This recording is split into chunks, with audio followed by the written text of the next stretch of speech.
Il est 7h40, Nico Saliagas, l'heure de retrouver Jean-Michel Apathy. L'affaire Carlos Ghosn. Hier soir, le conseil d'administration de Renault s'est réuni pour évoquer l'après Carlos Ghosn précisément. Et une solution intérimaire a été trouvée. Fin de l'affaire, Jean-Michel Apathy, la page est tournée? La page est tournée. En tout cas, Carlos Ghosn est un peu effacé de tous les paysages. Depuis dimanche, il n'est défendu par personne.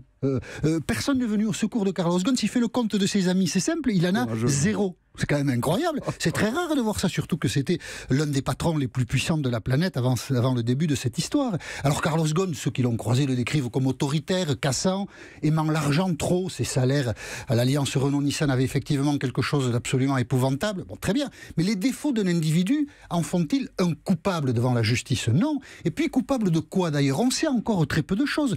La presse japonaise livre des bribes. On verra si tout ça se vérifie. Par exemple, Carlos Ghosn aurait oublié de déclarer des produits financiers pour 40 millions d'euros au fisc japonais entre 2011 et 2015. C'est pas une paille, bien sûr. Il aurait détourné d'une certaine manière l'argent d'une filiale pour acheter des maisons ici et là. Bon, d'accord, c'est pas bien. Il aurait pris, alors là, c'est carrément du vol, 9 millions d'euros dans une enveloppe de 28 millions d'euros qui était destinée aux dirigeants de chez Nissan. Quand on regarde tout ça à plat, on se dit, voilà un homme intelligent qui n'est pas très sophistiqué pour la fraude. Il vole de l'argent, carrément. Ou alors il oublie de déclarer des dizaines de millions d'euros. Bien sûr qu'il va se faire attraper. Ça paraît presque comme du suicide. On est quand même très étonné de toutes ces accusations. On peut même se demander, parce que tout ça c'est uniquement dans la partie Nissan.